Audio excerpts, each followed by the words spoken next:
Hello folks, welcome to Loop Learnings. और ये है आज की नेक्स्ट वीडियो सीरीज़ की। हम बना रहे हैं पर्सनल एक्सपेंस मैनेजमेंट सिस्टम। अगर आपने इस वीडियो में सीखना है कि कैसे लॉगिन मैकेनिज्म क्रिएट करेंगे, वेरी बेसिक लॉगिन मैकेनिज्म, तो आप ज़रूर ये वीडियो एंड तक देखें ताकि आपको पता चले कि हम basic, not very sophisticated but basic login system, हम लॉगिन मैकेनिज्म कैसे इसमें डेवलप कर सकते हैं माइक्रोसॉफ्ट एक्सेस में। लेकिन ये सब डेमोस्ट्रेट करने से पहले मैं ये ज़रूर कहना चाहूँगा, अगर आप मेरे चैनल पर न्यू है तो वेलकम, अगर आप वापस आते तो welcome back. In and case अगर चैनल को सब्सक्राइब नहीं किया तो ज़रूर करें, बेल का आइकन हिट करें ताकि आपको नोटिफिकेशन मिले जब भी मैं नई वीडियो अपलोड करूँ। चलें अब हम चलते हैं और वीबी कोड का इस्तेमाल करते हैं, एसक्यूएल स्टेटमेंट्स का इस्तेमाल करते हैं और हम लॉगिन का मैकेनिज्म बनाते हैं। अभी फ़िलहाल मैं इन दोनों बटन्स को जब क्लिक करता हूँ तो कुछ भी नहीं होता। चले हम डिज़ाइन व्यू में चलते हैं, इसको हम क्लोज़ कर देते हैं बैकग्राउंड फॉर्म को और लॉगिन बटन पर क्लिक करते हैं। इवन टैब पे जाते हैं, डॉट कोड बिल्डर। अब ये हम आगे जो माइक्रोसॉफ्ट एक्सेस का VBA एडिटर है उसमें मैं थोड़ा सा जूम कर लेता हूँ ताकि आपको जो कोड है वो क्लियरली नज़र आए। अच्छा जी, अब जैसे मैंने कहा कि हम VB का इस्तेमाल करेंगे, VB की मदद से हम ये जो टास्क है इसको अचीव करेंगे। उसके लिए हम कुछ वेरिएबल्स डिक्लेयर करेंगे रिकॉर्ड सेट्स के लिए और एसक्यूएल स्टेटमेंट के लिए। हम सबसे पहले तो बोलते हैं dim rs as record set, फिर हम एक और वेरिएबल डिक्लेयर करते हैं rs SQL एज स्ट्रिंग। ठीक है, जब हमने ये कर लिया तो उसके बाद हम इसको जो RS SQL है इसको हम डिफाइन करते हैं, क्योंकि ऑब्वियसली हमने माइक्रोसॉफ्ट एक्सेस को बताना है कि RS SQL equals to what. यहाँ पे हम सेलेक्ट स्टेटमेंट का इस्तेमाल करेंगे, जो हमारी सेलेक्ट स्टेटमेंट SQL सर्वर की SQL सर्वर नहीं, select asterisk which mean select all from. अच्छा, हम कहाँ पे डेटा का रेफरेंस दे रहे हैं, यूज़र नेम और पासवर्ड वो यूज़र्स टेबल में है। अगर हम यहाँ पे देखें तो ईमेल आईडी यूनिक होगा, यूनिक ईमेल आईडी को हम यूज़ करेंगे एज ए यूज़र नेम और पासवर्ड ऑब्वियसली पासवर्ड ही रहेगा। हम रेफ़र कर रहे हैं ईमेल को। ठीक है, इसका मतलब ये हुआ कि हमने पहले तो टेबल का रेफरेंस देना, यूज़र्स टी, उसके बाद वेयर क्लॉज का रेफरेंस देना, वेयर ईमेल इक्वल्स। अच्छा, यहाँ पे थोड़ा सा गौर करें, ये जो फील्ड है ये है स्ट्रिंग मीनिंग टेक्स्ट है, तो इसके लिए हमें थोड़ा सा मॉडिफाई करना पड़ेगा अपने रेफरेंस को। For example email equal to single quote. ठीक है, ये डिफरेंस है, सिंगल कोट डिफरेंस है, और इस सिंगल कोट के अंदर डबल कोट, ऑलराइट, और इसके अंदर एम्फरसैंड। अब हम रेफर करेंगे me.txt यूज़र। ठीक है, ये हो गया एंड राइट, और पासवर्ड जो फील्ड है वो भी स्ट्रिंग फील्ड है, तो लिहाजा हमें सेम पैटर्न को फॉलो करना है, सिंगल कोट, डबल कोट, एम्फरसैंड, और यहाँ पे हम लिखेंगे and password equals me.txt password. Alright, ये हमने SQL स्टेटमेंट को लिख लिया है। और मैं आपको बताते चलूँ कि ये हमें जो सिंगल कोट है इसका इस्तेमाल जब अगर यूज़र नेम या पासवर्ड अगर आपने डेटाबेस में डिफाइन किया है कि यूज़र नेम या पासवर्ड उसकी जो डेटा टाइप है वो इंटीजर है, मीनिंग कोई नंबर वैल्यू है, तो फिर आपको ये सिंगल कोट इस्तेमाल करने की ज़रूरत नहीं है। ये तब इस्तेमाल होंगे जब आप स्ट्रिंग यानी कि शॉर्ट टेक्स्ट डेटा टाइप या लॉन्ग टेक्स्ट डेटा टाइप आप यूज़ करते हैं। ठीक है, होपफुली आपको एक्सप्लेनेशन समझ आ गई होगी। अब हमने जो RS है रिकॉर्ड सेट उसको डिफाइन करना है। हम कहेंगे set RS equals current DB dot open record set print C open, और हम जो SQL स्टेटमेंट हमने लिखा है उसका रेफरेंस देंगे और हम DB ओपन डायनासेट, ये हम डायनासेट में ओपन करेंगे डेटाबेस टेबल को। ये तो हो गया। अब हमने कंडीशन ये लगानी है कि अगर TXT यूज़र नेम या पासवर्ड ये खाली है तो फिर भी इसको एरर देना चाहिए यूज़र को। चलिए हम वो लिख लेते हैं, if is null me.txt user equals true, then do cmd.beep message box please provide the user name। ठीक है, हम बोलेंगे VB information और टाइटल में user name is required, something like that, alright, required, spelling तो सही कर लो भाई। ऑलराइट, ये हो गया else if, और इसी को हम उठाते हैं और यहाँ पे मैं else टाइप करके पेस्ट करता हूँ और यहाँ पे me.txt password please provide the users password. Alright, और यहाँ पे हम एल्स और एंड इफ का इस्तेमाल करेंगे। अच्छा, एल्स के बाद भी हमने जो इन्फॉर्मेशन देनी है या हमने रिकॉर्ड को चेक करना है, if if not rs.eof then alright else and if।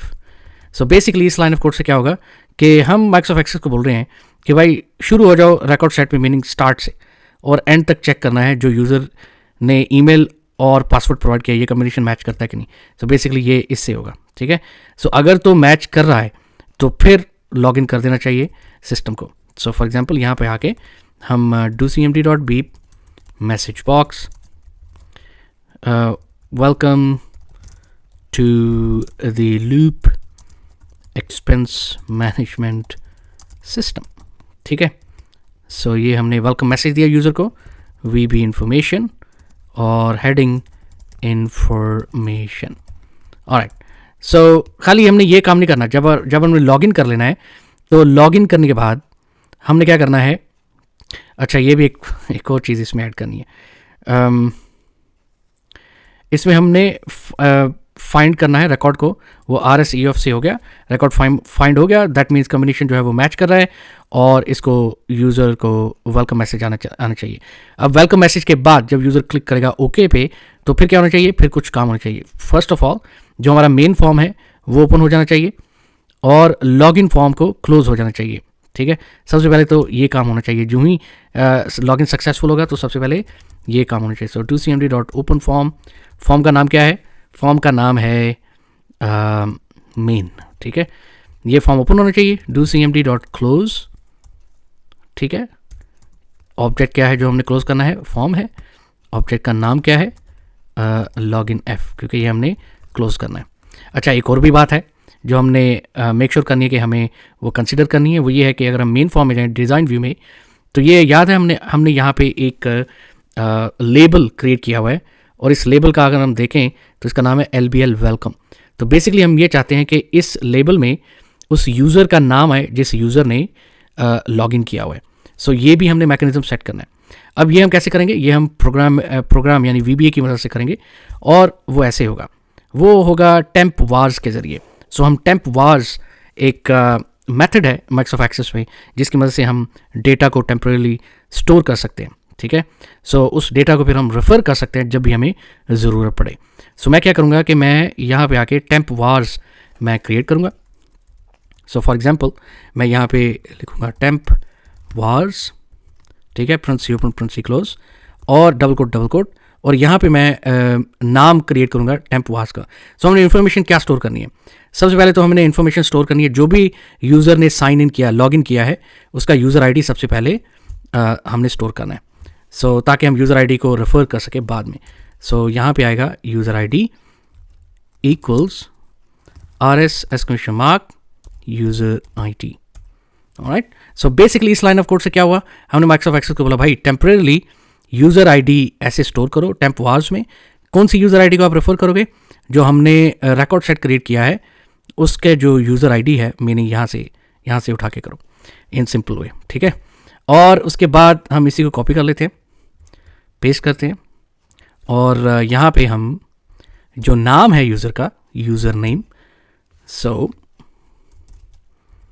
User name और यहाँ पे भी आएगा यूज़र नेम। अच्छा, ये भी हमने स्टोर कर लिया टेम्परेरी वेरिएबल्स में। आई थिंक टेम्प वार्स में टेम्परेरी वेरिएबल्स, सो उसमें हमने स्टोर कर लिया। दैट्स इट, हमें यही इन्फॉर्मेशन स्टोर करनी। बट आपको आइडिया हो गया होगा, आप कुछ भी इन्फॉर्मेशन यूज़र जिसने लॉगिन किया है उसके बारे में स्टोर कर सकते हैं। अच्छा, जब हमने ये मेन फॉर्म ओपन कर लिया है तो जो लेबल मैंने आपको दिखाया है LBL वेलकम, उसको हमने फिलअप करना है नाम के साथ, करेक्ट। सो हम क्या करेंगे, हम कहेंगे फॉर्म्स मेन फॉर्म पे है LBL वेलकम के नाम पे लेबल, उसके कैप्शन में इक्वल्स इस यूज़र नेम का हम रेफरेंस देंगे टेम्प वार्स। आपको याद है वेलकम पहले लिखा होगा, सो इक्वल्स वेलकम एंड थोड़ी सी स्पेस कॉमा और फिर हम टेम्प वार्स का यूज़ करेंगे, टेम्प वार्स प्रिंसी ओपन प्रिंसी क्लोज डबल कोट और यहाँ पे हम जो यूज़र नेम, ये रेफरेंस देंगे टेम्पवाज का। सो ये अब इस लाइन ऑफ कोड से जो यूज़र जिसने लॉगिन किया है उसका नाम पॉपुलेट हो जाना चाहिए इस फॉर्म के इस लिस्ट बॉक्स के ऊपर। ऑलराइट, सो हम चलते हैं वापस VBA एडिटर में और हम इसको मज़ीद कंटिन्यू करते हैं। सो ये तो हो गया हमारा इन्फॉर्मेशन। अब जो यूज़र को भी तो हमने बताना है कि भाई साहब welcome to so and so, ठीक है। सो वो यहाँ पे हमने वेलकम कर लिया है। अगर लॉगिन सक्सेसफुल नहीं है, मीनिंग या पासवर्ड गलत है या यूज़र ने गलत है, तो फिर हम यूज़र को एक और मैसेज बॉक्स देंगे। तो मैं बजाय इसके कि दोबारा टाइप करूँ, मैं इसी को कॉपी कर लेता हूँ और यहाँ पे हम पेस्ट करते हैं और हम बोलते हैं कि भाई साहब दी यूज़र नेम और द पासवर्ड इज़ इनकरेक्ट, ठीक है। और यहाँ पे इंफॉर्मेशन की बजाय वैलिड इन्फो इज़ रिक्वायर्ड, और यहाँ पे हम VB इंफॉर्मेशन की बजाय VB क्रिटिकल कर देते हैं, एरर, ठीक है। सो हमारा कोड तो टेक्निकली स्पीकिंग बिल्कुल हो चुका है। जो हमने कोड लगाना था वो हमने लगा लिया है। अब इसको डीबग करते हैं। अभी तक तो कोई कंपाइल का एरर नहीं आ रहा, बट नाउ लेट्स सी कि ये काम कर रहा है कि नहीं। अच्छा, सबसे पहले तो मैं यूज़र ये ले लेता हूँ इन्फॉर्मेशन। सो elon@abc.com और पासवर्ड है Musk. Alright, so let's try. Okay, ये यूज़र नेम और पासवर्ड। अभी फॉर एग्जांपल मैं लॉगिन पे क्लिक करूँ, please provide the users password, ठीक है, क्योंकि यूज़र का पासवर्ड प्रोवाइड नहीं किया। सो अगर मैं मस्क की बजाय ईलॉन प्रोवाइड करूँ जो कि गलत पासवर्ड है, सो यूज़र नेम और द पासवर्ड इज़ इनकरेक्ट। सो बिल्कुल ये काम कर रहा है। अब अगर मैं करेक्ट पासवर्ड बताऊँ तो इसको लॉगिन कर देना चाहिए। Login welcome to Loop expense management system, click okay, और ये हमारे पास आ गया एरर। सो अब ये थोड़ा सा ध्यान करें, tempvars can only store data, they can not store objects. So बहुत वैलिड पॉइंट है। हम इस पर जाते हैं तो मैं आपको ये बताता हूँ। आपने सिर्फ इसमें डॉट वैल्यू करना है। Alright, okay, alright. अब इसको हम दोबारा ट्राई करते हैं। So let's click login, welcome to Loop expense management system, click okay, and there you go. और यहाँ पे आप देखें वेलकम इलन मस्क, ठीक है। जिस यूज़र ने लॉगिन किया है उसी यूज़र का नाम इधर आ रहा है। और हम देखेंगे कि जो लॉगिन का फॉर्म है वो गायब हो चुका है क्योंकि हमारा काम जो लॉगिन का था वो पूरा हो चुका है। सो ये शो करता है कि हमारा जो लॉगिन का मैकेनिज्म है वो बिल्कुल परफेक्टली काम कर रहा है और इसकी जो लॉगिन की इन्फॉर्मेशन हमने स्टोर की है वो टेम्पवाज में भी स्टोर हो गई है। अब नेक्स्ट वीडियो में थोड़ी और इंटरेस्टिंग होने वाली है। हम ये जो लिस्ट बॉक्स पे डेटा आता है इन बटन्स को क्लिक करके उसको हम फिल्टर करेंगे बेस्ड ऑन जिस यूज़र ने लॉगिन किया है। So it is going to be interesting. अगर आपको ये वीडियो पसंद आई तो ज़रूर लाइक का बटन प्रेस करें, चैनल को सब्सक्राइब करें अगर अभी तक नहीं किया तो बेल का आइकन हिट करें ताकि आपको नोटिफिकेशन मिले जब भी मैं नई वीडियो अपलोड करूँ। मिलते हैं अगली वीडियो में, तब तक बाय बाय।